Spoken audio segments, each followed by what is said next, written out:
ओम नमः शिवाय। हर हर महादेव।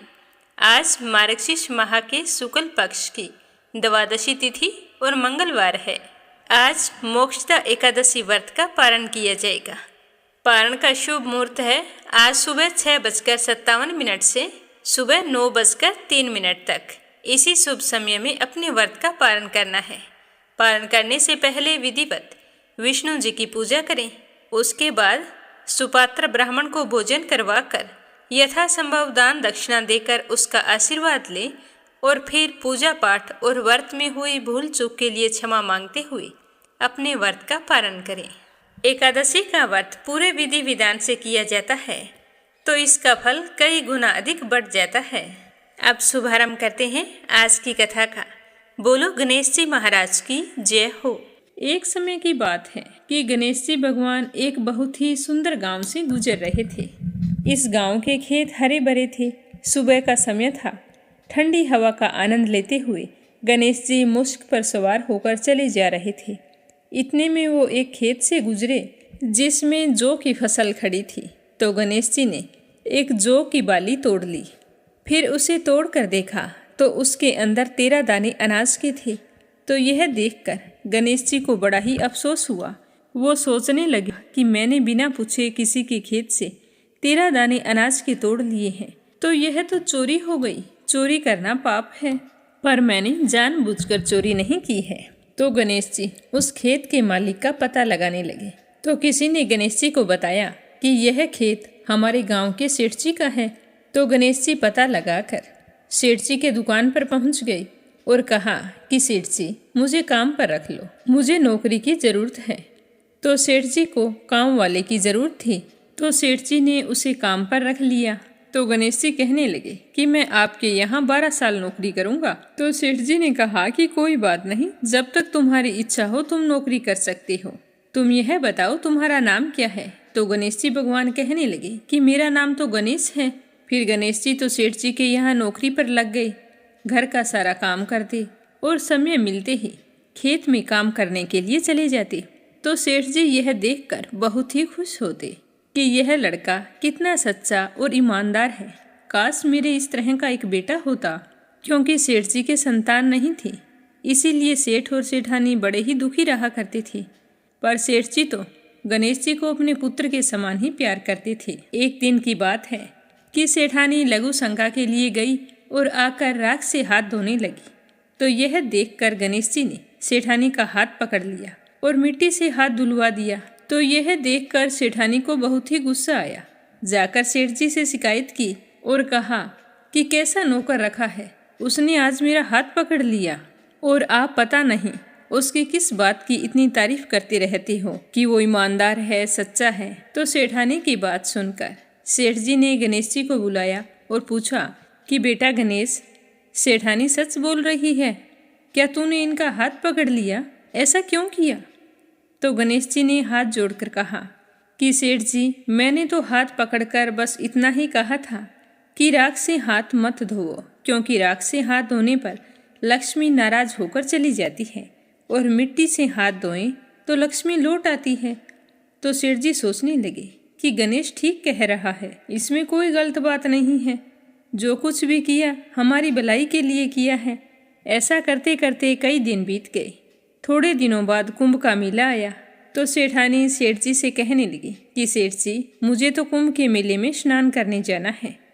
तो सेठ जी कहने लगे कि मुझे तो समय नहीं है, दुकान संभालनी होती है, फिर खेत जाना होता है। यह सोचते हुए उन्होंने गणेश को आवाज़ दी और कहा कि बेटा गणेश, तुम ऐसा करो, सेठानी जी को कुंभ के मेले में स्नान करवा के लाओ। तो सेठ जी की आज्ञा पाकर गणेश सेठानी को लेकर कुंभ के मेले में चला गया। तो सेठानी तो वहां जाकर पानी को हाथ लगाकर देख रही थी कि पानी ठंडा है और आगे जाऊंगी तो पानी गहरा है, कहीं मैं डूब ना जाऊं। यह सोचकर वो किनारे पर बैठकर स्नान कर रही थी। तो गणेश जी ने उनका हाथ पकड़ा और आगे ले जाकर डुबकी लगवाकर घर ले आए। घर आते ही सेठानी ने सेठ जी से कहा कि आपने कैसा नौकर रखा है, इसने तो मेरी लोगों के बीच में ही इज्जत नहीं रखी। इतनी सारी भीड़ थी वहाँ पर, उन सभी के बीच में मुझे घसीट कर पानी में आगे ले गया। तो यह सुनकर सेठ जी सोचने लगे कि गणेश ऐसा क्यों कर रहा है। उन्होंने आवाज़ लगाई कि बेटा गणेश इधर आओ, क्या सेठानी सच कह रही है?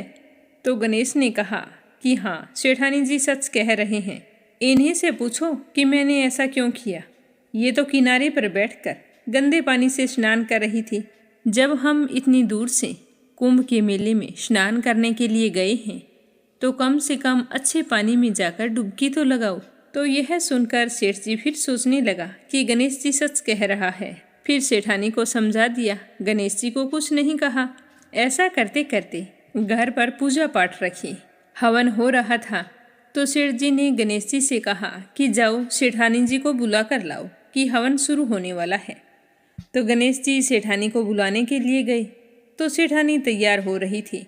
चुनरी ओढ़कर जैसे ही गणेश जी के साथ चलने लगी तो गणेश जी ने चुनरी पकड़कर फाड़ दी और कहा कि लाल चुनरी ओढ़ कर आओ। तो सेठानी जी नाराज होकर सो गई। सेठ जी बार बार देखते रहे कि सेठानी आई नहीं, आखिर क्या बात है। काफी देर इंतजार करने के बाद स्वयं हवन से खड़े हुए और अंदर आकर देखा तो सेठानी तो पलंग पर सोई पड़ी थी। तो सेठ जी ने कहा कि क्या बात है, मैंने गणेश को तुम्हें बुलाने के लिए भेजा था, कहाँ है वो, आया नहीं तुम्हारे पास? तो सेठानी रोते हुए कहने लगी कि सेठ जी आज तो हद हो गई, आपके गणेश ने मेरी चुनरी फाड़ दी है। अब भी तुम यही कहोगे कि गणेश ने यह भी सही किया है। तो यह सुनते ही सेठ जी को बहुत ही गुस्सा आया और गुस्से में गणेश जी को आवाज़ लगाई। तो सेठ जी की आवाज़ सुनकर गणेश जी दौड़े दौड़े आए और कहने लगे कि सेठ जी क्या बात है। तो सेठ जी गणेश जी को डांटने लगे और कहा कि गणेश तूने आज तो हद ही कर दी, अपनी सेठानी की चुनरी फाड़ दी, तुमने ऐसी हरकत क्यों की, मुझे बताओ। तो गणेश जी कहने लगे कि सेठ जी, सेठानी जी काली चुनरी ओढ़कर हवन में बैठने वाली थी, तो काले वस्त्र कभी भी पूजा पाठ में नहीं पहने जाते, इसीलिए मैंने लाल चुनरी ओढ़ने के लिए कहा था। काला वस्त्र पहनने से कोई भी शुभ काम सफल नहीं होता। तो सेठ जी फिर सोचने लगे कि गणेश जी है तो समझदार। फिर सेठानी को समझा बुझाकर हवन के लिए ले गए। ऐसा करते करते कई महीनों बीत गए। गणेश जी की नौकरी के 12 वर्ष पूरे हो गए। तो एक दिन की बात है कि सेठ जी ने अपने घर पर गणेश भगवान की पूजा रखी। तो पूजा करने के लिए पंडित आया तो वह पूजा पाठ की सारी सामग्री तैयार करके कहने लगा कि सेठ जी, मैं तो मूर्ति घर पर ही भूल आया हूँ, अब क्या करें। तो गणेश जी वहीं पर खड़े थे। वो कहने लगे कि मेरे को ही मूर्ति बनाकर विराजमान कर लो, आपके सारे काम सफल हो जाएंगे। तो गणेश जी के इतना कहते ही सेठ जी को बहुत ही गुस्सा आया और वो बोले कि अब तक तो तुम सेठानी से मजाक करते थे, अब तुम मुझसे ही मजाक करने लग गए। तो गणेश जी बोले कि नहीं सेठ जी, मैं मजाक नहीं कर रहा हूँ, मैं तो सच बोल रहा हूँ। इतना कहकर गणेश जी ने अपना असली रूप धारण कर लिया। तो गणेश जी का यह रूप देखकर सेठ, सेठानी और पंडित हैरान हो गए। तो गणेश जी ने हंसकर कहा कि जल्दी से पूजा समाप्त करो। तो पूजा पाठ शुरू की गई। पूरे विधि विधान से गणेश जी की पूजा की। जैसे ही पूजा समाप्त हुई तो गणेश जी तो अंतर ध्यान हो गए। सेठ और सेठानी को बड़ा ही अफसोस होने लगा। उन्होंने कहा कि हमारे पास आज तक गणेश जी रहते रहे और हम उनसे काम करवाते रहे, हमें तो पता ही नहीं था कि ये गणेश जी भगवान हैं। अब ये पाप कैसे उतरेगा, हमने उनसे कितना काम करवाया है। तो सेठानी कहने लगी कि आपने तो काम ही करवाया था, मैंने तो गणेश जी भगवान को ना जाने कितनी डांट लगाई है। तो गणेश जी भगवान मुझसे तो जरूर नाराज हो गए होंगे, अब हमें क्या करना चाहिए। तो इस तरह अफसोस करते करते सेठ और सेठानी सो गए। तो गणेश जी ने सेठ जी के सपने में आकर कहा कि आप इस तरह दुखी होकर क्यों सोए हो, मैंने तुम्हारे यहाँ कोई काम नहीं किया, क्योंकि 12 साल पहले मैंने आपके खेत से जौ की बाली तोड़ी थी, उसी का कर्ज चुकाने के लिए तुम्हारे घर पर काम कर रहा था। तुम्हें अफसोस करने की कोई ज़रूरत नहीं है, मैं तो अपने चोरी का दोष उतारने के लिए आपके यहाँ आया था। आपके साथ रहकर मुझे बहुत ही अच्छा लगा। आज से तुम्हारे घर में कोई भी चीज़ की कमी नहीं रहेगी। यह बोलकर गणेश जी भगवान अंतर्ध्यान हो गए। सुबह होते ही सेठ जी ने देखा कि उनके घर करोड़ों की माया हो गई, अनाज के भंडार भर गए। तो यह देखकर सेठ जी बहुत ही खुश हुए। कुछ दिनों बाद सेठानी गर्भवती हो गई। और 10वें महीने बहुत ही सुंदर पुत्र को जन्म दिया। इस तरह गणेश जी की कृपा से सेठ जी धनवान और पुत्रवान हो गए।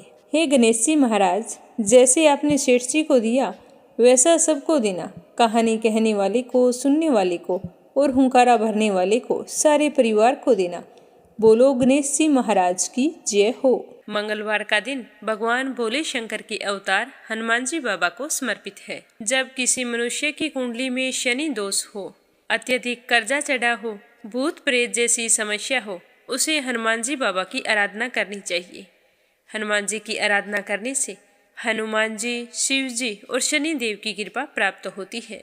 हर मनुष्य को घर में सुख समृद्धि के लिए हनुमान चालीसा का पाठ रोजाना करना चाहिए। और उससे छुटकारा पाने का अगर आपको कोई भी रास्ता नजर नहीं आ रहा है तो आपको संकट मोचन हनुमान जी का पाठ करना चाहिए।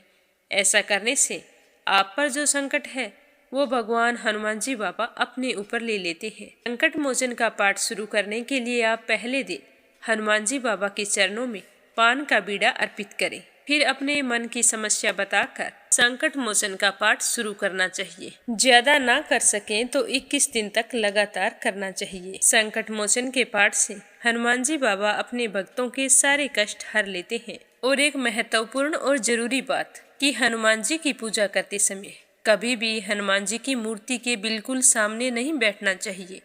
इससे हनुमान जी बाबा क्रोधित हो जाते हैं। माना जाता है कि हनुमान जी हमेशा अपने सामने सिर्फ भगवान श्री राम और सीता मैया को देखना पसंद करते हैं। इसीलिए सामने से थोड़े हट कर बैठना चाहिए और फिर पूरे श्रद्धा भाव से हनुमान जी की आराधना करनी चाहिए। तो अब सुनते हैं आज की कथा। इससे पहले आप सभी श्रोताओं का बहुत बहुत धन्यवाद। भगवान के प्रति विश्वास और श्रद्धा भक्ति देखकर हमें बहुत अच्छा लगा। इसी तरह आगे भी अपना साथ और सहयोग बनाए रखें। साथ ही मीरा भक्ति स्टोरी चैनल को सब्सक्राइब जरूर करें और इस कथा को ज़्यादा से ज़्यादा अपने मित्रगणों और रिश्तेदारों में शेयर करने की कोशिश करें। आप सभी के जीवन की मंगल कामना करते हुए शुरू करते हैं आज की कथा। बोलो गणेश जी महाराज की जय हो।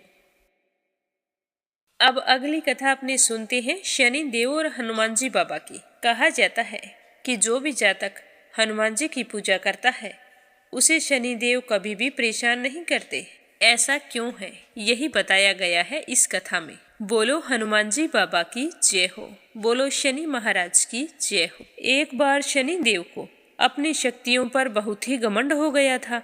शनि देव को ऐसा लगने लगा था कि उनसे शक्तिशाली कोई भी नहीं है। उनकी दृष्टि मात्र से ही व्यक्ति के जीवन में उथल पुथल शुरू हो जाती है। तो शनि देव इसी मद में चूर होकर एक ऐसे स्थान पर पहुंच गए जहां हनुमान जी बाबा अपने प्रभु श्री राम की पूजा में लीन थे। भगवान श्री राम की भक्ति में डूबे हुए हनुमान जी को देखकर शनि देव ने उन पर अपनी वक्र दृष्टि डाल दी, लेकिन कोई प्रभाव नहीं हुआ। तो इससे क्रोधित होकर शनि देव ने हनुमान जी को ललकारते हुए कहा कि हे वानर, देख तेरे सामने कौन आया है। तो हनुमान जी ने शनि देव की ओर ध्यान नहीं दिया और अपनी भक्ति करते रहे। शनि देव ने सभी प्रयास कर लिए लेकिन हनुमान जी पर कोई असर नहीं हुआ। तो शनि देव का क्रोध 7वें आसमान पर पहुंच गया। तनाव और गुस्से में आकर शनि देव ने एक बार फिर प्रयास किया और कहा कि हे वानर, आंखें खोल। मैं शनि देव तुम्हारी सुख शांति नष्ट करने के लिए आया हूँ। इस संसार में ऐसा कोई नहीं है जो मेरा सामना कर सके। शनि देव को ये विश्वास था कि ऐसा करने से हनुमान जी भयभीत हो जाएंगे और बार बार क्षमा मांगेंगे, लेकिन ऐसा कुछ नहीं हुआ। बहुत प्रयास करने पर भी हनुमान जी ने बहुत ही सरल भाव से पूछा कि महाराज, आप कौन हैं? तो इस बात को सुनकर शनि देव को और भी ज्यादा गुस्सा आ गया। तो शनि देव हनुमान जी से कहने लगे कि मैं अभी और इसी समय तुम्हारी राशि में प्रवेश करने जा रहा हूँ, तब समझ में आ जाएगा कि मैं कौन हूँ। तो यह सुनकर हनुमान जी ने शनि देव से कहा कि आप कहीं और जाएं और मुझे अपने प्रभु का स्मरण करने दे, बीच में इस तरह विघ्न ना डाले। तो शनि देव को हनुमान जी की ये बात पसंद नहीं आई। उनका गुस्सा 7वें आसमान पर चढ़ गया। जैसे ही हनुमान जी ध्यान लगाने ही वाले थे तो शनि देव ने उनकी एक भुजा पकड़ ली और अपनी तरफ खींचने लगे। हनुमान जी को लगा जैसे उनकी भुजा को किसी ने दहकते अंगारों पर रख दिया हो। उन्होंने तुरंत एक झटके से अपनी भुजा शनि देव की पकड़ से छुड़ा ली। इसके बाद शनि ने विकराल रूप धारण करके उनकी दूसरी बाह पकड़ने की कोशिश की तो हनुमान जी को हल्का सा क्रोध आया और उन्होंने अपनी पूंछ में शनि देव को लपेट लिया।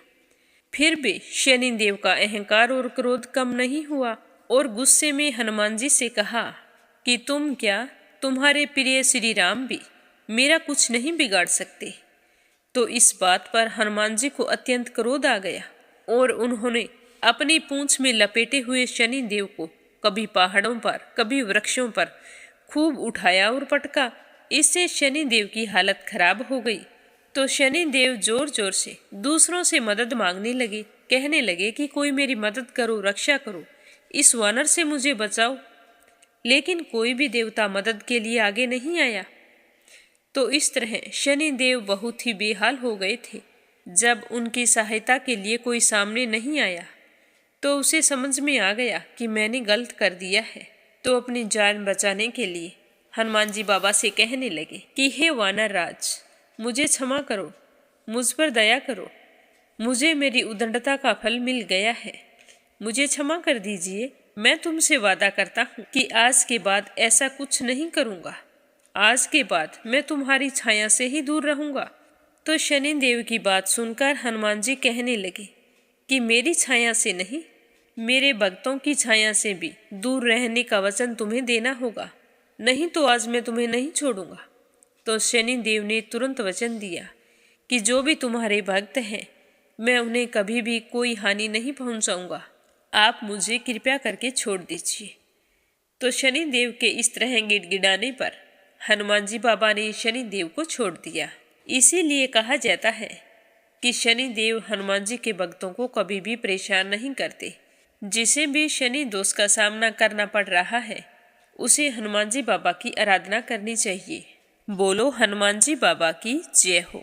अब अपने भगवान बोले शंकर का आशीर्वाद पाने के लिए सुनेंगे प्रदोष व्रत कथा। पौराणिक कथा के अनुसार एक गांव में एक गरीब ब्राह्मण रहता था। उसकी पत्नी प्रदोष व्रत किया करती थी। उनका एक ही पुत्र था। एक दिन पुत्र गंगा स्नान करने के लिए गया था। वहां चोरों ने उसे घेर लिया और कहने लगे कि तुम हमें अपने पिता के गुप्त धन के बारे में बता दो। तुम्हारे पिताजी ने धन कहाँ पर छुपा कर रखा है। अगर तुमने नहीं बताया तो हम तुम्हें मार डालेंगे। तो इस पर पुत्र ने कहा कि मेरे पिताजी बहुत गरीब हैं, हमारे पास कोई धन नहीं है। तो चोर कहने लगे कि तुम्हारे पास पोटली है, वो दिखाओ उसमें क्या है। तो वह कहने लगा कि इस पोटली के अंदर मेरी माँ ने मेरे लिए रोटी भेजी है। तो चोर कहने लगे कि इस पोटली को खोल कर दिखाओ। तो उस बालक ने डरते डरते वह पोटली चोरों को थमा दी। चोरों ने जब उस पोटली को खोला तो उसमें सचमुच रोटी थी। तो यह देखकर चोरों को बड़ा ही दुख हुआ। वे कहने लगे कि इसके पास सच में धन नहीं है, ये सच बोल रहा है कि इसके पिताजी गरीब हैं। चलो इसे छोड़ देते हैं, अपने कोई और देखते हैं। और उस बालक की हालत पर तरस खाकर उसे छोड़कर वहां से चल दिए। वह बालक वहां से चल पड़ा, लेकिन वह डर और चलने के कारण बहुत ही ज्यादा थक चुका था। तो एक बरगद का वृक्ष आया, उसके नीचे वह बैठ गया और थकान की वजह से उसे वहीं पर नींद आ गई।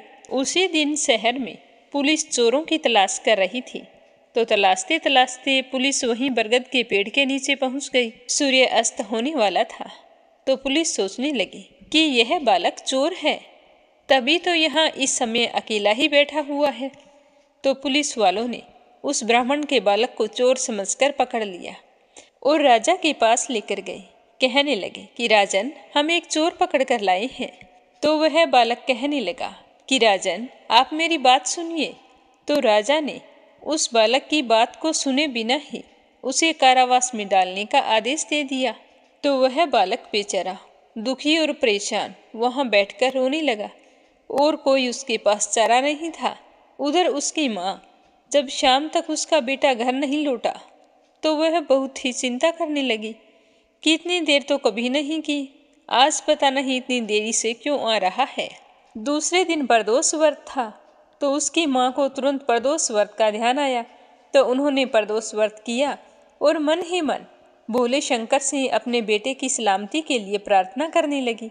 तो उसी रात राजा को सपने में भोले शंकर ने दर्शन दिए और कहा कि तुम उस बालक को छोड़ दो, अगर तुमने ऐसा नहीं किया तो मैं तुम्हारे सारे धन वैभव को नष्ट कर दूंगा। सुबह हुई तो राजा अपने सपने के बारे में सोचने लगे और फिर उस बालक को बुलवाया और उससे पूछा कि बेटा तुम कौन हो।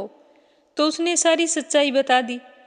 तो उससे सच सुनने के बाद में राजा ने उस बालक के माता पिता को दरबार में बुलाया। तो राजा के आदमी जैसे ही उस बालक के घर गए तो उस बालक की माँ तो बुरी तरह से डर गई कि पता नहीं क्या काम है, राजा ने हमें क्यों बुलाया है, हमारा बेटा सकुशल है या नहीं है। तो बेचारे गरीब ब्राह्मण ब्राह्मणी दोनों हाथ जोड़े हुए डरे सहमे हुए से राजा के सामने प्रस्तुत हुए और वहां जाकर राजा को प्रणाम करके नीचे मुंह करके खड़े हो गई।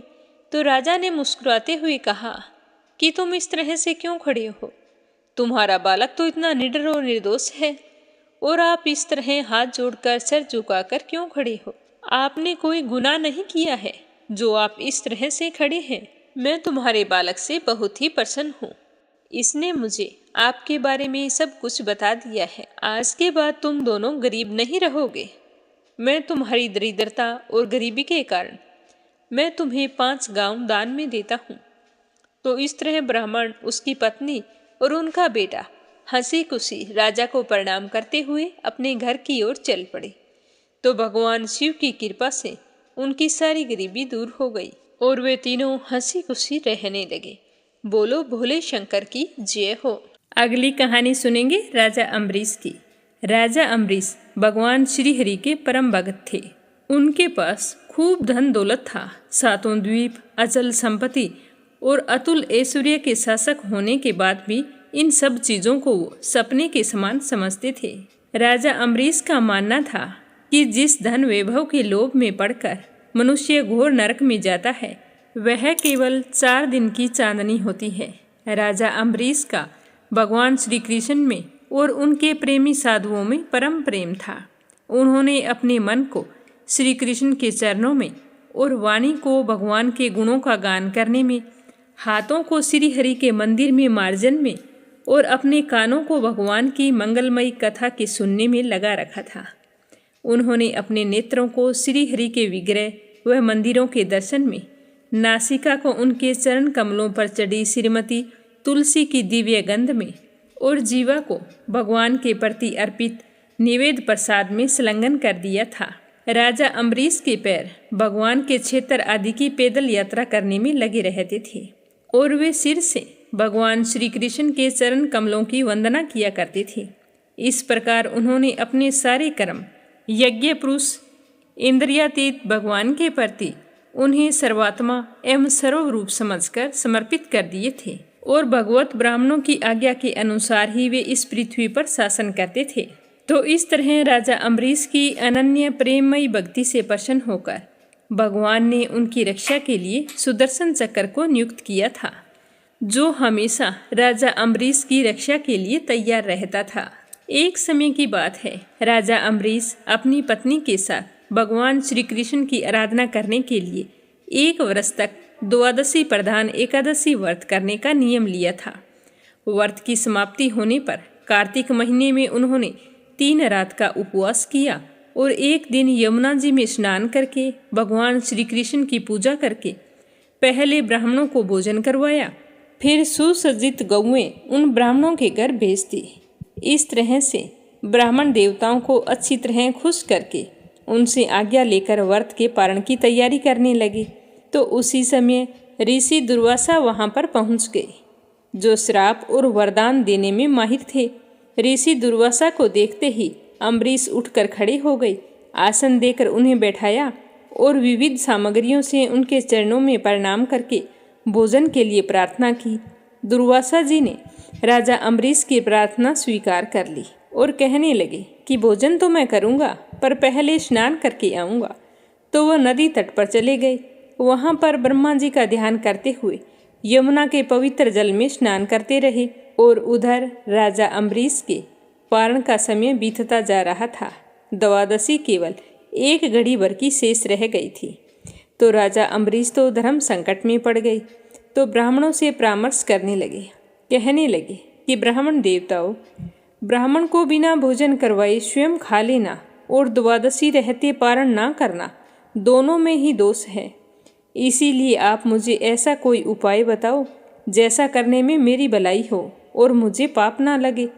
मुझे क्या करना चाहिए? तो सारे ब्राह्मण विचार करके कहने लगे कि श्रुतियों में ऐसा कहा गया है कि जल पी लेना भोजन करना भी है और नहीं करना भी है। इसीलिए इस समय तुम जल से पारण कर लो। तो ऐसा निश्चय करके मन ही मन भगवान का चिंतन करते हुए राजा अम्बरीश ने जल पी लिया और फिर दुर्वासा जी के आने का इंतजार करने लगे। दुर्वासा जी आवश्यक कर्मों से निवृत्त होकर यमुना तट से लौट आए। जब राजा ने आगे बढ़कर उनका अभिनंदन किया तब उन्होंने अनुमान से ही समझ लिया कि राजा अम्बरीश ने पारण कर लिया है। तो उन्हें गुस्सा आ गया। उस समय दुर्वासा जी बहुत भूखे थे, तो वो क्रोध से थर थर कांपने लगे और उन्होंने हाथ जोड़कर खड़े राजा अम्बरीश से कहा, अरे इसे देखो तो सही, यह कितना क्रूर है। धन के मद में मतवाला हो रहा है। भगवान की भक्ति तो इसे छू नहीं सकती। यह अपने आप को समर्थ मानता है। इससे बड़ा तो कोई है ही नहीं। इसने तो आज धर्म का उल्लंघन करके बड़ा अन्याय किया है। मैं यहाँ पर इनका अतिथि बनकर आया था, पर यह मुझे खिलाए बिना ही स्वयं भोजन कर लिया है। ये मेरे क्रोध से नहीं बच सकता। यह कहकर राजा अम्बरीश से कहने लगे कि जो गलती तुमने की है उसकी सजा तो तुम्हें भुगतनी पड़ेगी। मुझे भोजन करवाए बिना तुमने व्रत का पारण कैसे किया?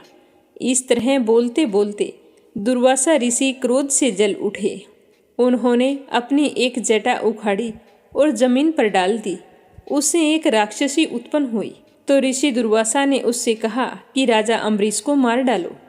तो वह आग के समान जलती हुई हाथ में तलवार लेकर राजा अम्बरीश पर टूट पड़ी। परम पुरुष परमात्मा ने अपने सेवक की रक्षा के लिए पहले ही सुदर्शन चक्र को नियुक्त कर रखा था।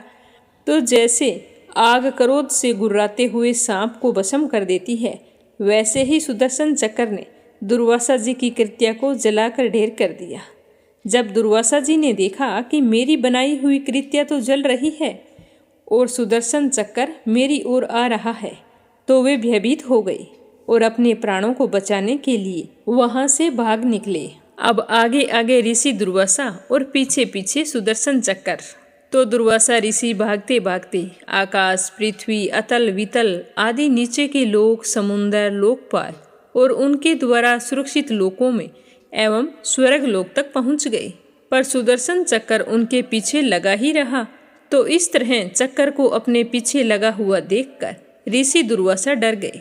जब ऋषि दुर्वासा को अपनी रक्षा करने वाला कोई भी दिखाई नहीं दिया, तो वो अपने प्राण बचाने के लिए देव शिरोमणि पितामह ब्रह्मा जी के पास गए और बोले कि पितामह, आप तो स्वयंभू हैं, आप इस तेजोमय चक्कर से मेरी रक्षा कीजिए। तो पितामह ने कहा कि दुर्वासा जी, मैं, शंकर जी, दक्ष, भृगु आदि प्रजापति, भूतेश्वर आदि सब जिनके बनाए नियमों में बंधे हैं तथा जिनकी आज्ञा शिरोधार्य करके हम लोग संसार का हित करते हैं, उनके भगत के द्रोही को बचाने में हम समर्थ नहीं हैं। जब पितामह ने इस प्रकार से दुर्वासा जी को निराश कर दिया, तो वो भगवान के चक्कर से डरे हुए कैलाशवासी भगवान शंकर की शरण में गई। तो शंकर जी से जाकर रक्षा की गुहार लगाई। तो शंकर जी ने कहा कि दुर्वासा जी, जिनसे पैदा हुए अनेकों ब्रह्मांडों में हमारे जैसे हजारों चक्कर काटते हैं, यह चक्कर उन्हीं विश्वेश्वर का शस्त्र है। तो अपनी जान बचाने के लिए आप उन्हीं की शरण में जाओ। विष्णु भगवान ही तुम्हारा मंगल कर सकते हैं। तो शंकर जी की बात सुनकर निराश होकर दुर्वासा जी श्री हरि के परम धाम बैकुंठ की ओर भाग पड़े। ऋषि दुर्वासा भगवान के चक्कर की आग से जल रहे थे। वे बैकुंठ पहुँचते ही भगवान के श्री चरणों में गिर पड़े। उन्होंने कहा कि हे अच्युत, हे अनंत, आप संतों के एकमात्र इच्छित हैं। प्रभु, संपूर्ण जगत के जीवन दाता, मैं अपराधी हूँ, आप मेरी रक्षा कीजिए। आपका परम प्रभाव न जानने के कारण मैंने आपके प्यारे भक्त का अपराध किया है। प्रभु आप मुझे बचाइए।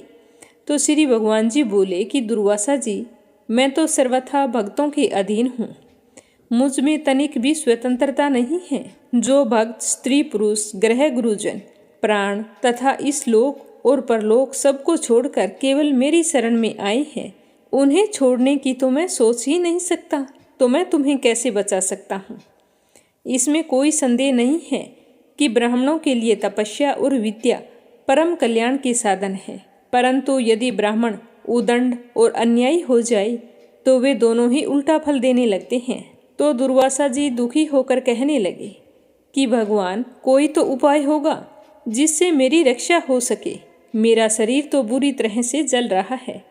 तो विष्णु भगवान कहने लगे कि दुर्वासा जी सुनिए, मैं आपको एक उपाय बताता हूँ जिसका अनिष्ट करने से आपको इस विपत्ति में आना पड़ा।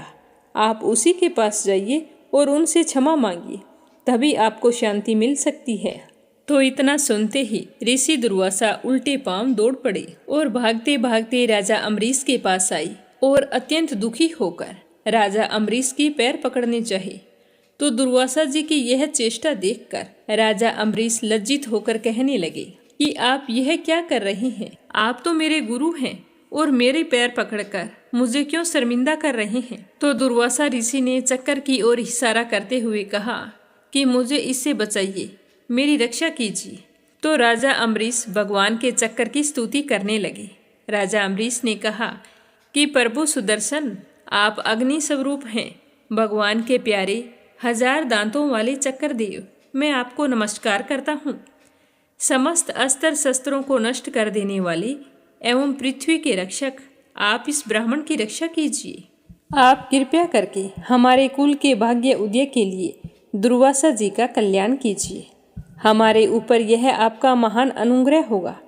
यदि मैंने कुछ दान किया हो, यज्ञ किया हो अथवा अपने धर्म का पालन किया हो और हमारे वंश के लोग ब्राह्मणों को ही अपना आराध्य देव समझते रहे हों, तो दुर्वासा जी के शरीर की जलन इसी समय मिट जाए। भगवान समस्त गुणों के एकमात्र आश्रय स्थल हैं। यदि मैंने समस्त प्राणियों की आत्मा के रूप में उन्हें देखा हो और वे मुझ पर प्रसन्न हों, तो दुर्वासा जी के हृदय की सारी जलन मिट जाए।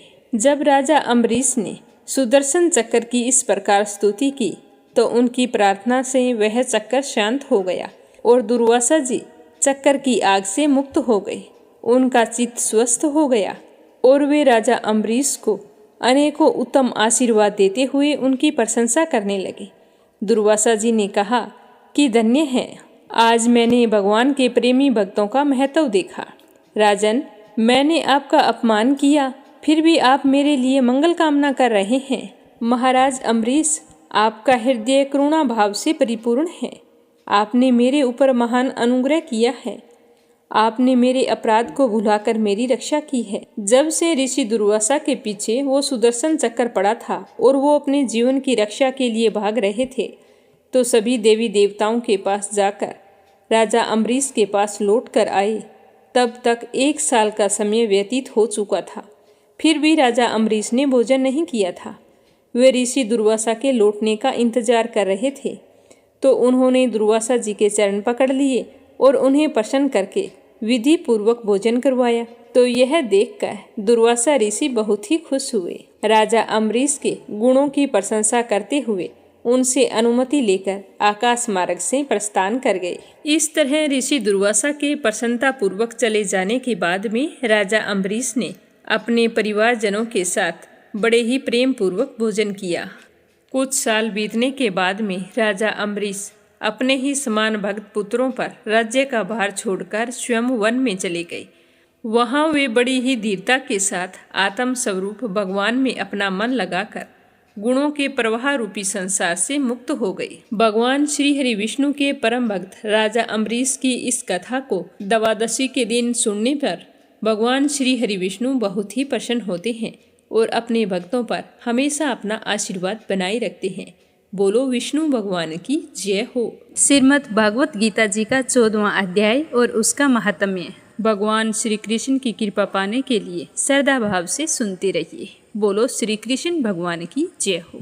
श्री भगवान जी कहने लगे कि अब मैं तुम्हें ज्ञानों में सबसे श्रेष्ठ ज्ञान कौन सा है वो बतलाता हूँ। ध्यानपूर्वक सुनना। उसके जानने से सारे मुनिजन मोक्ष रूप से परम सिद्धि को प्राप्त हुए हैं।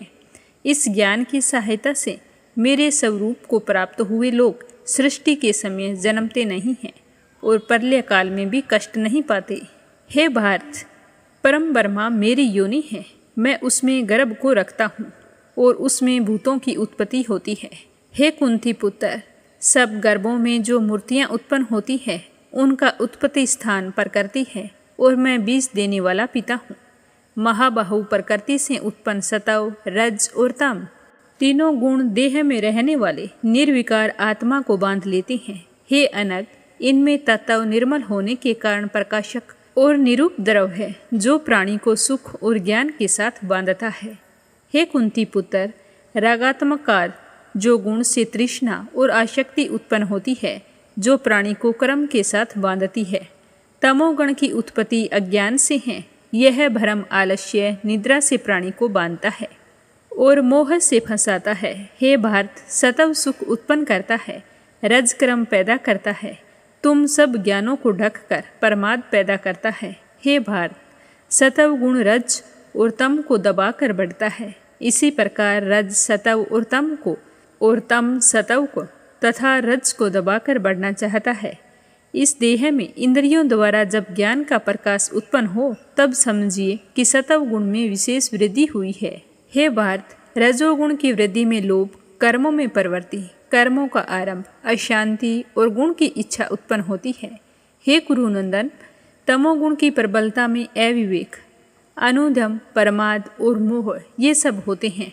जब देह को सतगुण के उदय में मृत्यु प्राप्त होती है तो वह ज्ञानियों के समय प्रकाश में लोक पाता है।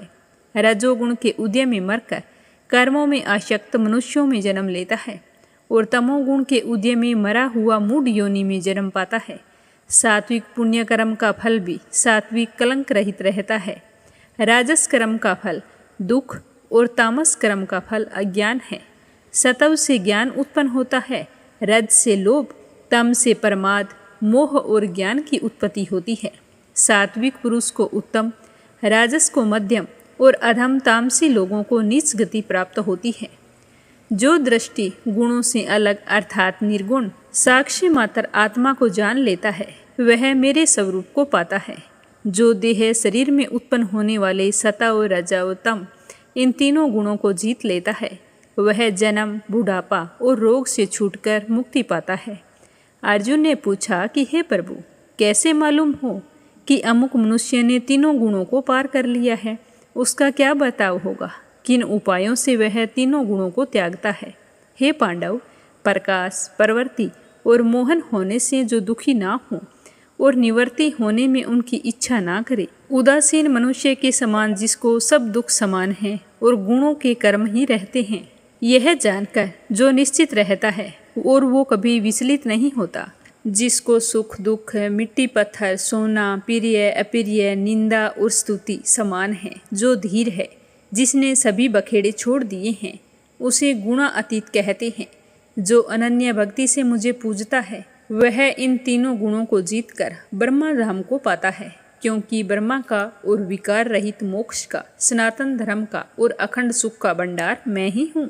इसी के साथ 14वां अध्याय समाप्त हुआ। अब अपने सुनते हैं इसका महत्म्य। बोलो लक्ष्मीपति नारायण की जय हो।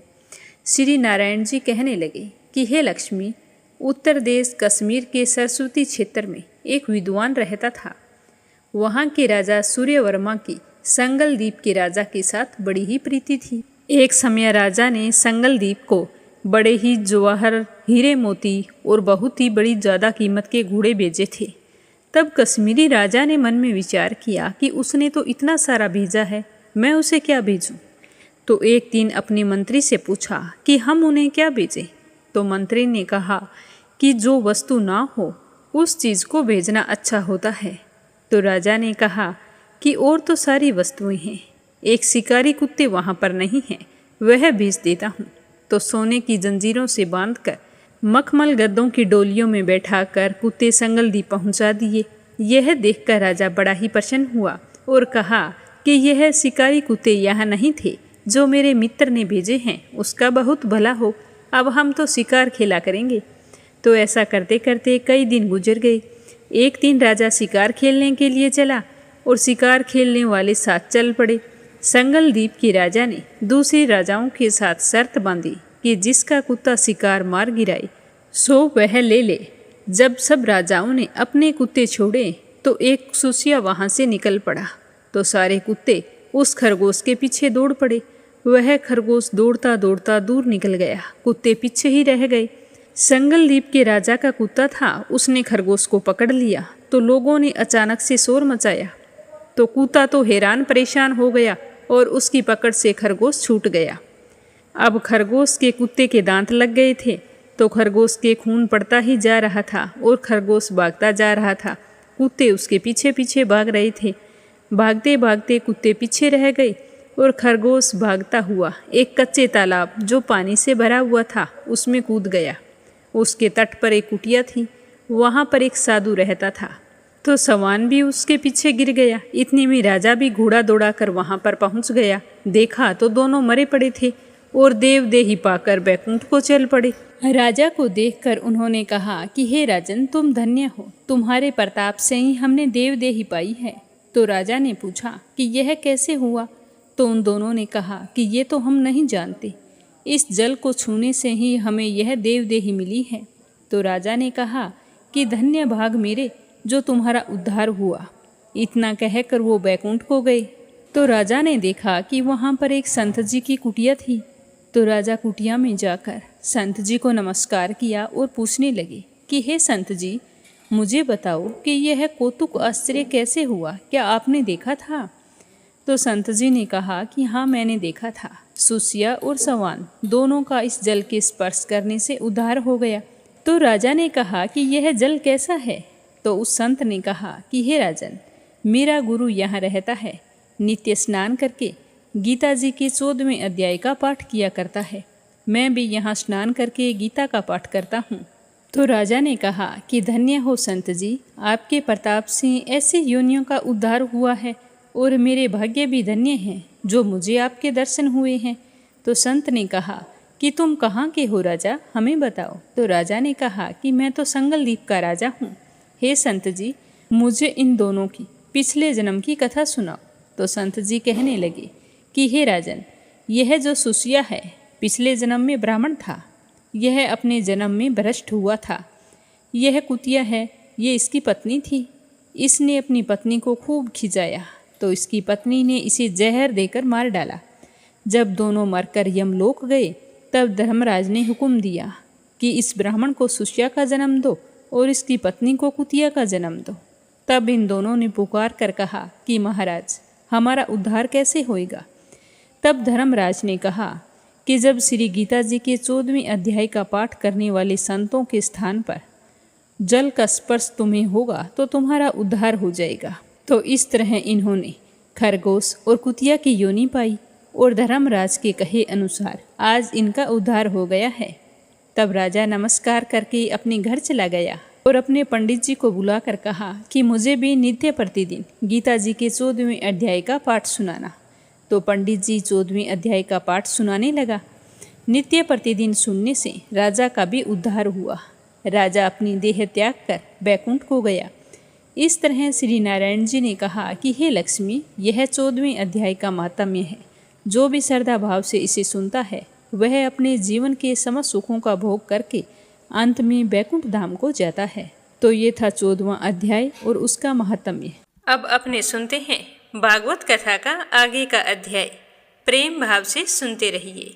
बोलो श्री हरि विष्णु भगवान के अनंत स्वरूपों की जय हो।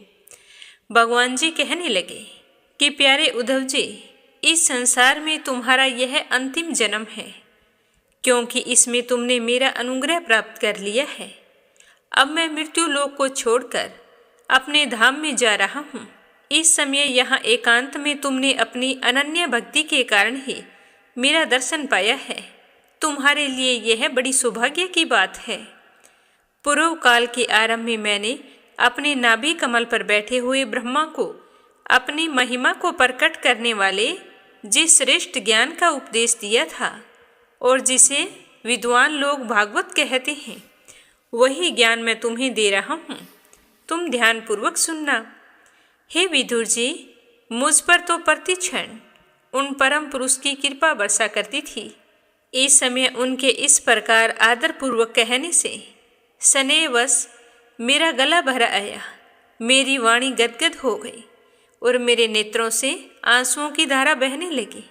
उस समय मैंने हाथ जोड़कर कहा कि हे भगवान, आपके चरण कमलों की सेवा करने वाले पुरुषों को इस संसार में अर्थ, धर्म, काम और मोक्ष, इन चारों में से कोई भी पदार्थ दुर्लभ नहीं है, लेकिन मुझे उनमें से किसी की इच्छा नहीं है।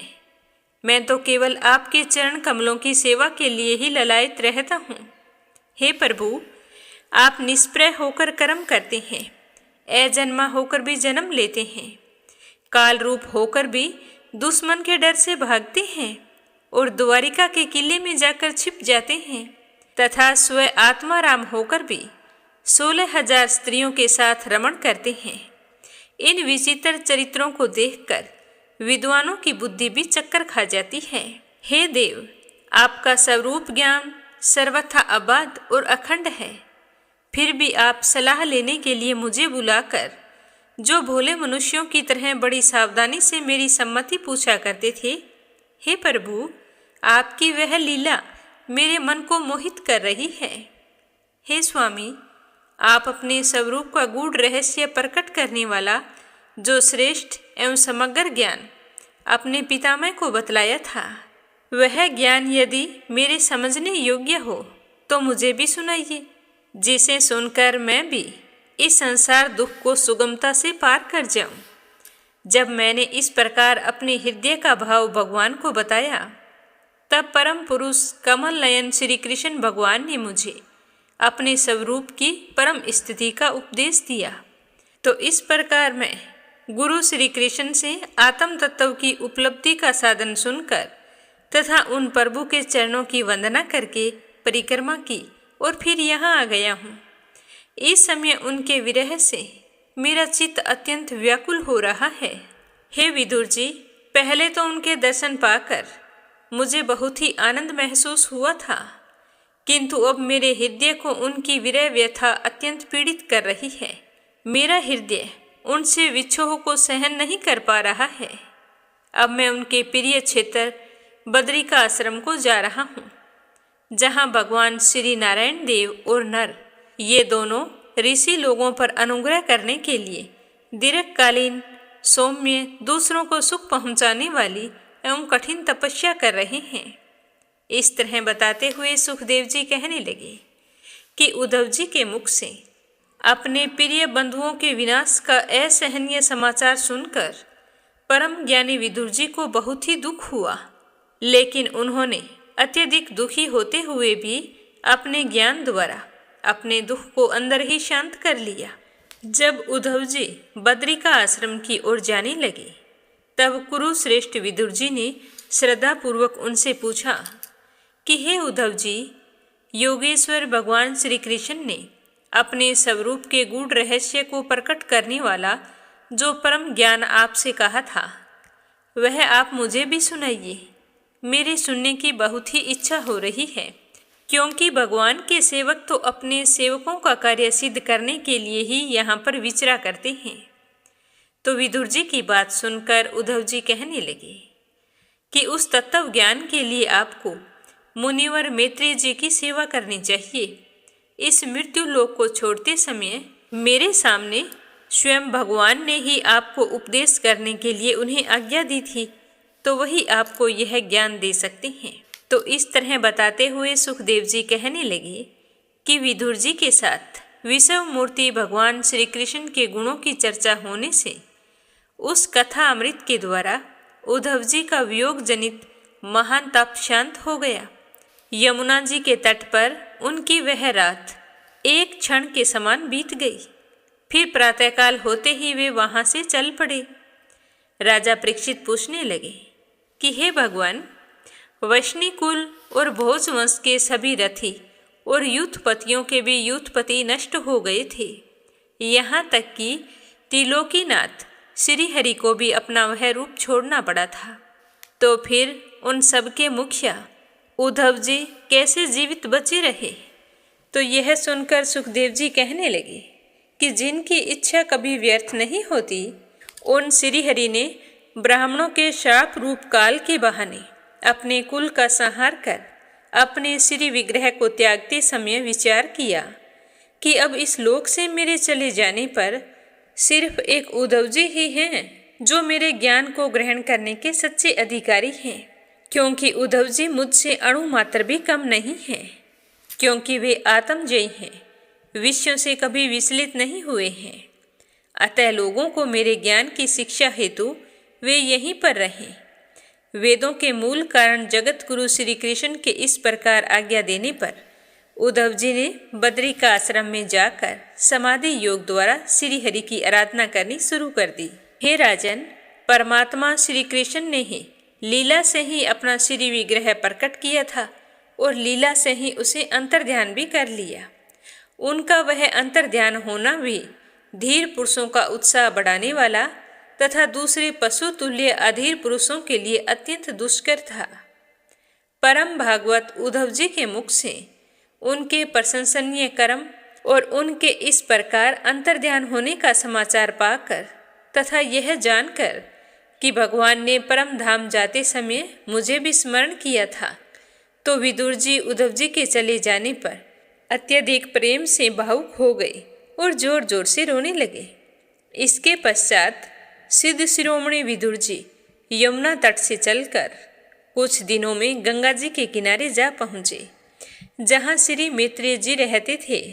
इसके बाद सुखदेव जी कहने लगे कि हे राजन, परम ज्ञानी मैत्रेय जी हरिद्वार क्षेत्र में विराजमान थे।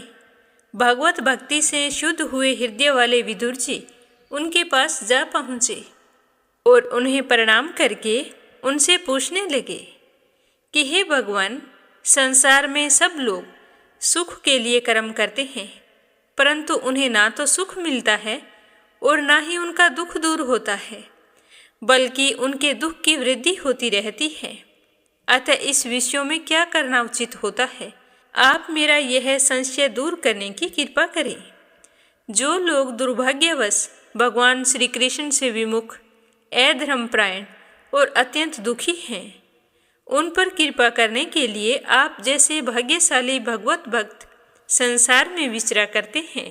आप मुझे ऐसा कोई उपदेश दीजिए जिसके अनुसार आराधना करने से भगवान अपने भक्तों के भक्तिपूर्वक हृदय में आकर विराजमान हो जाते हैं और अपने स्वरूप का अनुभव कराने वाला सनातन ज्ञान प्रदान करते हैं। त्रिलोकी के नियंता और परम स्वतंत्र श्री हरि अवतार लेकर जो जो लीलाएं करते हैं, जिस प्रकार अकर्ता होकर भी उन्होंने कल्प के आरंभ में इस सृष्टि की रचना की, जिस प्रकार इसे स्थापित करके वे जगत के जीवों की जीविका का विधान करते हैं, फिर जिस प्रकार इसे अपने हृदय आकाश में लीन कर वृत्ति शून्य हो योग माया का आश्रय लेकर शयन करते हैं, और वे योगेश्वर प्रभु एक होने पर भी इस ब्रह्मांड में अंतर्यामी रूप से अनुप्रविष्ट होकर अनेकों रूपों में प्रकट होते हैं, तो यह हमारी समझ में नहीं आया है। आप हमें इस रहस्य को समझाने की कृपा करें। ब्राह्मण, गऊ और देवताओं के कल्याण के लिए जो अनेकों अवतार धारण करके लीला से ही नाना प्रकार के दिव्य कर्म करते हैं, वह सब हमें सुनाइए। हमारी सुनने की तीव्र इच्छा हो रही है। ये शिष्यों के मुकुटमणि श्री हरि के लीला अमृत का पान करते करते हमारा तो मन तृप्त ही नहीं होता, अतः मैं विस्तार से जानना चाहता हूँ। हमें यह भी सुनाइए कि उन समस्त लोकपतियों के स्वामी श्री हरि ने इन लोकों, लोकपालों और लोकालोक पर्वत से बाहर के भागों को, जिनमें ये सब प्रकार के प्राणियों के अधिकार अनुसार भिन्न भिन्न भेद प्रतीत हो रहे हैं, किन किन तत्वों से रचा गया है। उन विश्वकर्ता स्वयंभू श्री नारायण ने अपनी प्रजा के स्वभाव, कर्म, रूप और नामों के भेद की रचना किस प्रकार की? हे भगवान, मैंने श्री व्यास जी के मुख से ऊंच नीच वर्गों के धर्मों को तो कई बार सुना है, किंतु अब श्री कृष्ण कथा अमृत के प्रवाह को छोड़कर मेरा और कुछ सुनने को मन ही नहीं करता है। मेरा चित्त तो सब ओर से उब गया है। मेरा हृदय तो कान्हा के बारे में सुनने को ललायित है, क्योंकि ऐसा मूर्ख कौन होगा जो श्री हरि की लीलाओं को सुनना नहीं चाहेगा, क्योंकि उनका तो नारद मुनि महात्मा गण भी आप जैसे साधुओं के समाज में कीर्तन करते रहते हैं, तथा जब ये मनुष्यों के कर्णरंध्रों में प्रवेश करते हैं तब उनके संसार चक्कर में डालने वाली घर गृहस्थी की आसक्ति को काट डालते हैं। हे भगवान, आपके सखा मुनिवर कृष्ण द्वैपायन ने भी भगवान के गुणों का वर्णन करने की इच्छा से ही महाभारत रची थी। उसमें भी विषय सुखों का उल्लेख करते हुए मनुष्यों की बुद्धि को भगवान की कथाओं की ओर लगाने का प्रयत्न किया गया है। भागवत कथा की रुचि जब श्रद्धालु पुरुष के हृदय में बढ़ने लगती है तब वह अन्य विषयों से विरक्त हो जाता है। वह भगवत चरणों के निरंतर चिंतन से आनंद मगन हो जाता है और उस पुरुष के सभी दुखों का उसी समय अंत हो जाता है। मुझे तो उन शोचनीय के भी शोचनीय अज्ञानी पुरुषों के लिए निरंतर खेद होता रहता है कि जो अपने पिछले पापों के कारण श्री हरि की कथाओं से इस जन्म में भी विमुख रहते हैं और भक्ति की ओर वो ध्यान भी नहीं दे रहे हैं, पर काल भगवान उनके अमूल्य जीवन को काट रहे हैं और वे वाणी, देह और मन से व्यर्थ ही वाद विवाद, व्यर्थ की चेष्टा और व्यर्थ की ही चिंतन में लगे रहते हैं। ऐसा करते करते एक दिन उनकी आयु का क्षय हो जाता है, पर वे भगवान का चिंतन नहीं कर पाते हैं। उनके बारे में सोचकर मुझे बहुत ही दुख हो रहा है। मैत्रेय जी, आप तो दिनों पर कृपा करने वाले हैं। जैसे भंवरा फूलों से रस निकाल लेता है, ठीक उसी प्रकार इन लौकिक कथाओं में से इनकी सारभूता परम कल्याणकारी पवित्र कीर्ति श्री हरि की जो कथाएं हैं छांट कर में सुनाएं, ताकि हमारा कल्याण हो। उन भगवान ने संसार की उत्पत्ति, स्थिति और संहार करने के लिए अपनी माया शक्ति को स्वीकार कर राम कृष्ण आदि अवतारों में जो अनेकों अलौकिक लीलाएं की हैं, वह सब सुनने की मेरी इच्छा है। इस तरह बताते हुए सुखदेव जी कहने लगे कि जब विदुर जी ने जीवों के कल्याण के लिए इस प्रकार मैत्रेय जी से प्रश्न किया, तो मुनि श्रेष्ठ भगवान मैत्रेय जी बहुत ही प्रसन्न हुए और फिर उनकी प्रशंसा करते हुए कहने लगे कि हे साधु स्वभाव विदुर जी, आपने सब जीवों पर अत्यंत अनुग्रह करके यह बहुत ही अच्छी बात पूछी है। आपका चित्त तो सर्वदा भगवान में ही लगा रहता है। इसी कारण जो मैं तुम्हें बताऊंगा, इससे संसार में आपका भी बहुत सुयश फैलेगा। आप ध्यानपूर्वक सुनना। आप श्री व्यास जी के औरस पुत्र हैं, इसीलिए आपके लिए यह कोई बड़ी बात नहीं है कि आप अनन्य भाव से श्री हरि के आश्रित हो गए हैं और आप ही प्रजा को दंड देने वाले भगवान यम हैं। मांडव्य ऋषि का श्राप होने के कारण ही आपने श्री व्यास जी के वीर्य से उनके भाई विचित्र वीर्य की भोग पत्नी दासी के गर्भ से जन्म लिया है। आप सर्वदा ही श्री भगवान और उनके भक्तों को अत्यंत प्रिय हैं। इसीलिए भगवान निज धाम पधारते समय मुझे आपको ज्ञान का उपदेश करने की आज्ञा देकर गए थे। इसीलिए अब मैं जगत की उत्पत्ति, स्थिति और लय के लिए योग माया के द्वारा विस्तारित हुई भगवान की विभिन्न लीलाओं का सविस्तार वर्णन करता हूँ। इससे आगे अपने सुनेंगे कल की कथा में। नित्य नियम से सुनते रहिए। प्रेम भाव से सुनने के लिए आप सभी का बहुत बहुत धन्यवाद। बोलो श्री हरि विष्णु भगवान की जय हो। अब अपने सुनते हैं लपसी और तपसी की कहानी। बोलो लपसी तपसी की जय हो। बहुत पुराने समय की बात है। एक गांव में एक ब्राह्मण परिवार रहा करता था। उसमें पति पत्नी के अलावा उनके 2 बच्चे थे। एक बेटा था, एक बेटी थी। ब्राह्मण दंपति बहुत ही सरल स्वभाव के थे। समय मिलने पर प्रभु का स्मरण किया करते थे। उनकी बेटी बहुत ही संस्कारी और सुशील थी, लेकिन उनका बेटा आवारा किस्म का था। वह कोई काम धाम नहीं करता और ना ही कभी अपने माँ बाप का कहना मानता था। समय के साथ दोनों बहन भाई बड़े हो गए। बहन की शादी कर दी गई, पर भाई का वही हाल था। उसके माँ बाप ने उसे समझाया कि बेटा, अब हम वृद्ध हो चले हैं, तुम कोई काम किया करो, लेकिन उस पर उनकी बातों का कोई असर नहीं होता था। तो एक दिन ब्राह्मणी अपने पति से कहने लगी कि स्वामी, आप बिल्कुल काम छोड़ दीजिए।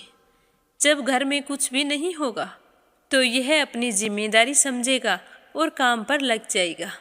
तो ब्राह्मण ने दूसरे दिन से काम पर जाना छोड़ दिया।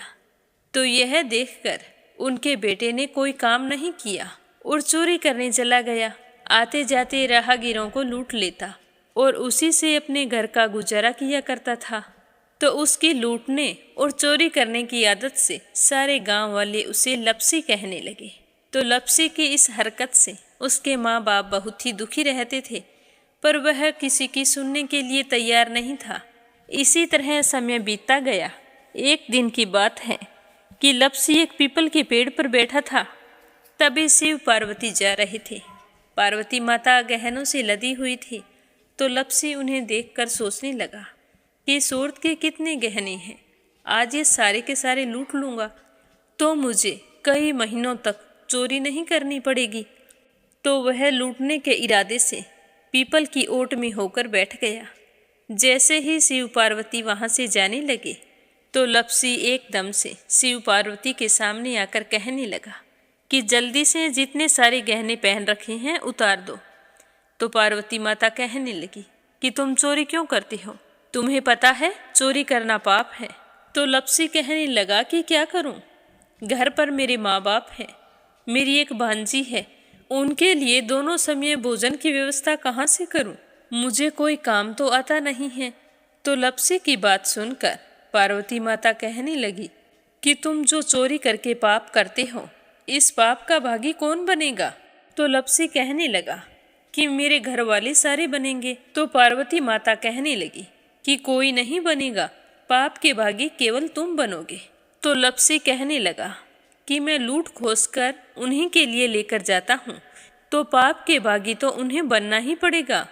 तो लपसी की बात सुनकर पार्वती माता ने हंसकर कहा कि हम यहीं पर बैठे हैं और तुम अपने घर जाओ, अपने घर वालों से पूछो कि कोई तुम्हारे पाप का भागी बनेगा क्या। तो यह सुनकर लपसी भागा भागा अपने घर आया और अपनी माँ के पास गया और कहने लगा कि माँ, मैं चोरी करके लाता हूँ, राह चलते राहगीरों को लूटता हूँ, तुम्हारे लिए ही तो करता हूँ। तो तुम मुझे एक बात बताओ, चोरी करने से जो पाप लगता है तो आप मेरे पाप के भागी बनोगे। तो लपसी की बात सुनकर उसकी माँ कहने लगी कि बेटा, मैंने तो तुमसे नहीं कहा कि तुम चोरी करके लाओ, तुम कमा कर लाओ, हमें तो 2 वक्त की रोटी चाहिए, मैं तो तुम्हारी पाप की भागी नहीं बनूंगी। तो माँ के मुंह से इस तरह की बात सुनकर लपसी तो हैरान हो गया। फिर वह अपने पिताजी के पास गया और जाकर कहने लगा कि पिताजी, मैं जो कुछ भी लूट खोस के लाता हूँ वो आपके लिए ही तो लाता हूँ। देखो मैंने लूट कर कितना धन इकट्ठा कर लिया है, कितने ऐशो आराम है तुम्हारे। अगर मैं चोरी नहीं करता तो क्या ये सब हमें मिलता।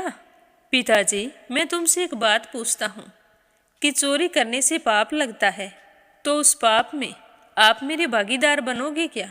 तो लपसी की बात सुनकर उसके पिताजी कहने लगे कि बेटा, मैंने नहीं कहा कि तुम चोरी करके लाओ, तुम कमा कर लाओ, मैं तुम्हारे पाप का भागी नहीं बनूंगा। तो माँ बाप के मुंह से इस तरह की बात सुनकर वह बहुत ही उदास हुआ और सोचने लगा कि मैं कितने महीनों से चोरी कर रहा हूँ, ना जाने मुझ पर कितना पाप चढ़ गया है, और ये तो बोल रहे हैं कि पाप के भागी हम नहीं बनेंगे, तो अब क्या होगा। तो वह बड़े ही दुखी मन से शिव पार्वती से मिलने के लिए चल पड़ा। जैसे ही घर से बाहर निकलने लगा तो उसकी छोटी सी भांजी दरवाजे पर खेल रही थी। उसे पता नहीं था कि पाप पुण्य क्या होता है। तो वो कहने लगी कि मामा, पाप की भागी मैं बनूंगी। तो उसके इस तरह कहते ही लपसी ने उसे गोद में उठाया और चल पड़ा। शिवजी भगवान और पार्वती माता के पास जाकर कहने लगा कि घर वालों ने पाप का भागी बनने से मना कर दिया है और एक यही है जो पाप की भागी बनने को तैयार है। फिर लप्सी बड़े ही दीन स्वर में कहने लगा कि हे भगवान, मैं समझ गया हूँ कि चोरी करना पाप है। आज तक जो मैंने काम किया वो बहुत ही गलत था, लेकिन अब मैं इसका प्रायश्चित करना चाहता हूँ। अब तुम ही बताओ, मुझे मेरे पापों से मुक्ति कैसे मिलेगी? तो उसकी बात सुनकर शिव पार्वती बहुत ही खुश हुए और लप्सी को कच्चे सूत का एक छोटा सा गोला देते हुए कहा कि लप्सी, ये सूत लो और इस पीपल के चारों ओर परिक्रमा लगाओ। जब यह सूत समाप्त हो जाएगा तब तुम्हारे सारे पाप नष्ट हो जाएंगे। तो यह सुनकर लप्सी बहुत ही खुश हुआ। सोचने लगा कि छोटा सा गोला है, अभी लपेट कर घर चला जाऊंगा, उसके बाद में कभी कोई पाप नहीं करूंगा। फिर उसने अपनी बांजी को कंधे पर बैठाया और पीपल की परिक्रमा लगानी शुरू कर दी। अब भगवान का वह सूत खत्म कहाँ होने वाला था। लप्सी चक्कर लगाता गया पर वह सूत खत्म नहीं हुआ। चक्कर लगाते लगाते 1 महीने, 6 महीने, साल, पूरे 12 साल बीत गए पर वह सूत खत्म नहीं हुआ। 12 साल बाद एक बार फिर शिव पार्वती जी वहाँ से गुजर रहे थे तो पार्वती माता ने कहा कि स्वामी, चलो लप्सी को चलकर देखते हैं। तो शिव जी कहने लगे, वो चोरी करने वाला, लूटने वाला कब का चला गया होगा? तो पार्वती माता कहने लगी कि नहीं स्वामी, चलकर देखने में क्या जाता है, चलो एक बार देखते हैं। तो शिव पार्वती जी जैसे ही पीपल वृक्ष के पास आए तो देखा कि लप्सी तो अब भी चक्कर लगा रहा है। वहाँ चारों ओर गहरी खाई हो गई है और लप्सी की बड़ी बड़ी दाढ़ी, मूंछें, नाखून बढ़ गए हैं। तो यह देखकर पार्वती माता ने कहा कि देखो स्वामी, आप तो कह रहे थे कि वो कब का ही चला गया, देखो इसके मन में सच्ची भक्ति है। तो पार्वती की बात सुनकर शिवजी ने कहा कि चलो अभी देख लेता हूँ। तो यह कहकर शिवजी ने एक सोने का कड़ा लप्सी के आगे फेंक दिया। तो लप्सी ने झट से उसके ऊपर पैर कर लिया। फिर अचानक से उसका ध्यान शिव पार्वती जी की ओर गया तो वो हाथ जोड़कर कहने लगा कि भगवान, अब तो मेरे पाप समाप्त हो गए होंगे, आप मुझे यहाँ से जाने की आज्ञा दीजिए। आपका यह सूत अभी तक खत्म नहीं हुआ है। तो शिवजी भगवान ने कहा कि तुम्हारे पाप कर्म भी अभी तक पूरे नहीं हुए हैं। तो शिवजी की बात सुनकर लप्सी कहने लगा कि भगवान, मुझे पूरे 12 वर्ष हो गए हैं आपकी भक्ति करते करते, और अब भी आप मुझ पर शक कर रहे हैं। तो शिवजी ने कहा कि अपना पैर उठाओ। तो जैसे ही लप्सी ने अपना पैर उठाया तो उसके पैर के नीचे सोने का कड़ा था। तो यह देखकर लप्सी शर्मिंदा हो गया और कहने लगा कि प्रभु, गलती हो गई, मुझे माफ़ करो, आगे से मैं ऐसी गलती कभी नहीं करूँगा। तो शिवजी कहने लगे कि नहीं लप्सी, तुम्हारा पाप ऐसे पूरा नहीं हो सकता। अब तुम्हें 12 वर्ष तक और इसी तरह परिक्रमा करनी होगी, उसी के बाद तुम्हारे पाप समाप्त होंगे। यह कहकर शिव पार्वती वहाँ से चले गए और वह फिर से पीपल के पेड़ की परिक्रमा करता रहा। करते करते 12 साल बीत गए। 12 साल बाद में शिव पार्वती जी वहाँ पर आए तो उन्होंने देखा कि आज भी वो वहीं पर चक्कर लगा रहा है। तो शिवजी ने फिर उसके सामने सोने की अंगूठी फेंकी पर उसने कोई ध्यान नहीं दिया। तो शिवजी भगवान प्रसन्न होकर कहने लगे कि हे लप्सी, आज से तुम मेरी तपस्या करके तपसी बन गए हो। मैं तुम्हें वरदान देता हूँ कि तुम अपने जीवन में सारे सुखों को प्राप्त करेगा। और तूने 24 बरस तक मेरी भक्ति की है, इसका फल भी तुझे अवश्य मिलेगा। जो भी औरत गाय और कुत्ते की रोटी नहीं बनाएगी, उसका पुण्य फल तुम्हें मिलेगा। आंगन लीप कर दहलीज नहीं लीपेगी तो उसका पुण्य फल भी तुझे ही मिलेगा। अगर हमारे घर की बहन बेटी को हम सूट, तीवल या साड़ी भेंट स्वरूप देते हैं तो साथ में मोली का धागा और कुछ रुपए नहीं देंगे तो उसका पुण्य फल भी तुम्हें ही मिलेगा। अगर कोई दिए से दिया जलाएगा तो उसका पुण्य फल भी तुम्हें ही मिलेगा। अगर व्रत और पूजा पाठ में सारी कहानी सुन ले और तुम्हारी कहानी ना सुने तो उसका पुण्य फल भी तुम्हें ही मिलेगा। कहा जाता है कि तभी से सुबह पहली रोटी गाय की और सुबह की अंतिम रोटी छोटी बनाई जाती है और शाम को अंतिम रोटी बड़ी बनाई जाती है जो कुत्ते की होती है, और दिए से दिया भी नहीं जलाया जाता। और घर की बहन बेटियों को सूट और तीवल के साथ भेंट स्वरूप कुछ रुपए भी जरूर दिए जाते हैं। और उसी दिन से हर व्रत कथा के बाद में लपसी तपसी की कहानी जरूर सुनी जाती है। और कथा समाप्त होने पर कहा जाता है कि लपसी का फल लपसी को मिले, तपसी का फल तपसी को मिले। हमारी पूजा पाठ का, हमारे व्रत का और हमारी कहानी का पुण्य फल हमें मिले। बोलो लपसी तपसी की जय हो। तो ये थी लपसी और तपसी की कहानी। लपसी तपसी दो भाई नहीं थे। लपसी और तपसी एक ही आदमी का नाम था। लूट कर लाता था, इसीलिए उसे लपसी के नाम से पुकारते थे। और फिर भगवान की तपस्या करने के कारण उसे तपसी के नाम से जाना जाने लगा। बोलो लपसी तपसी की जय हो। अब अपने सुनेंगे कथा सुनने वाले प्यारे श्रोताओं के नाम। आज का पहला कमेंट है परमेश्वरी रघुवीर सिंह है दिल्ली से, और दूसरा है संजय, सोनिया, हिताक्षी, दीपेश, मयंक हरियाणा से, और तीसरा है अपराजिता मीना श्रीवास्तव नेपाल से। दिल्ली बहादुर भंडारी, सरिता भंडारी, नम्रता भंडारी, सूरज भंडारी नेपाल से। चंद्रमणि मनिका, डॉक्टर रुक्मणी देवी, कैला देवी, हंसराज जी, पवन कुमार जी, संजीव कुमार जी, रंजन, मान्या, याम्या दिल्ली से। प्रोमिला रानी, विश्वास, सुधीर, राजेश, संजय कनाडा से। विमला नेपाल से। श्रीमती शर्मा अलीगढ़ से। शीला सिन्हा, मीरा श्रीवास्तव, ममता श्रीवास्तव, माला छम्मा जौनपुर से। सरला रानी करणपुर से।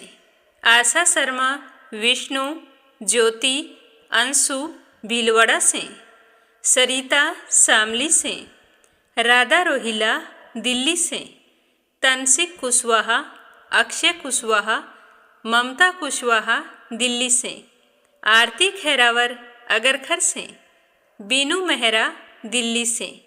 आशा अग्रवाल, लड्डू, मोहित, अंकुर अग्रवाल आगरा से। कमला गुरुग्राम से। श्वेता, रितेश, स्वीटी, रितु, लक्ष्मी, गुरुचरण साहू उड़ीसा से। नर बहादुर पाल, भागीरथी पाल नेपाल से। यूएन तिवारी, इंदिरा तिवारी लखनऊ से। सीमा जोशी, रवि कुमार जोशी दिल्ली से।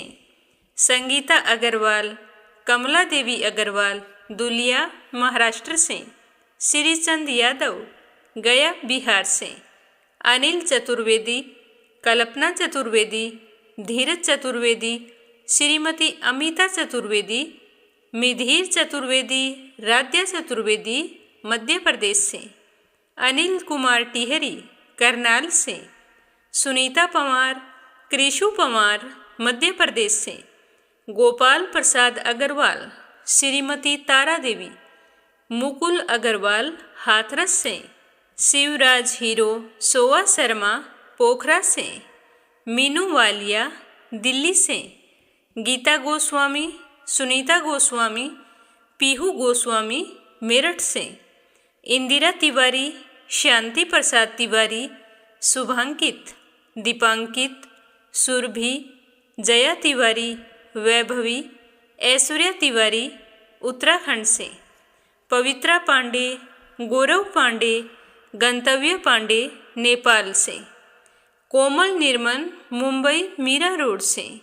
बीना, देविका, कनिका वाशने अलीगढ़ से। निर्मला सिसोदिया दिल्ली से। अनुराधा शर्मा अंबाला से। श्यामवती, सुषमा, विष्णु, पूर्वी, रुपेश हरियाणा से। सुनीता रानी मेरठ से। संजीव कंसल, कविता कंसल, हितेश कंसल, आरुष कंसल, रानी कंसल मुजफ्फरनगर से। चंद्रकांता दिल्ली से। सरोज अग्रवाल जबलपुर से। रवि सैनी, सीमा सैनी मलियाना से। किरण, पानीपत से, मोनिका नागर तिगांव से, शोभा कुंवर पुरोहित अहमदाबाद से, सरला गुप्ता दिल्ली से, मधु श्रीवास्तव, मंजुला कपूर पंजाब से, नंदा पांडुरंग पुजारी ब्रह्मपुरी महाराष्ट्र से, नीलम जायसवाल हैदराबाद से, निर्मला पांचाल करनाल से, गगन शर्मा जीरकपुर से, सुनीता गोस्वामी, गीता गोस्वामी, खुशी गोस्वामी मेरठ से, इंदिरा रावत, मोहित रावत पलवल से, सुमन चांदोरा जोधपुर से, मंजू चौधरी भीलवाड़ा से, गीता मिश्रा मुंबई से, रेखा धर्मेंद्र शर्मा जयपुर से, अशोक कुमार जी भटनागर भोपाल मध्य प्रदेश से,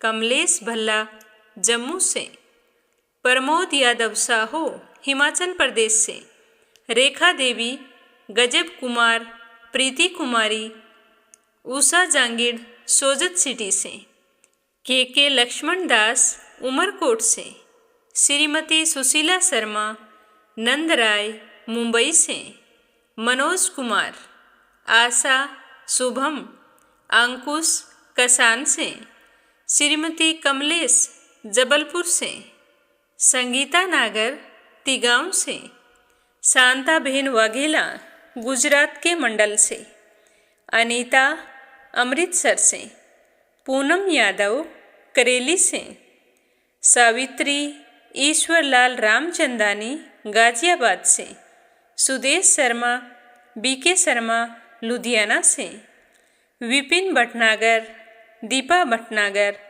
माही भटनागर, पाखी भटनागर हरियाणा से, प्रोमिला मलिक, मीनू हर्षल, भौमिक मलिक सोनीपत से, पूजा पाठक उत्तराखंड देहरादून कोशानी से, शशि वर्मा, अंजलि वर्मा, करण वर्मा पंजाब से, वंदना साहू लखनऊ से, देवी सिंह, कार्तिक, पायल, सौम्या, उमा रघुवंशी गजबा सौदा से, अंजू शर्मा सरसा से, कमला देवी भीलवाड़ा से, जयश्री पंवार, गोरखनाथ पंवार, आरना शीतल, विश्वजीत पंवार महाराष्ट्र से, पुष्पा चंदर बेंगलुरु से, गीता भेण डाबी से, कमलेश लाल रुड़की से। आप सभी श्रोताओं का तहे दिल से धन्यवाद। आप अपना सहयोग हमेशा इसी तरह बनाए रखना। भगवान श्री हरि आपकी समस्त मनोकामनाओं को पूर्ण करे। आप सभी खुश रहें, सुखी रहें, संपन्न रहें। सुख सौभाग्य की कामना करते हुए ओम नमः शिवाय। हर हर महादेव।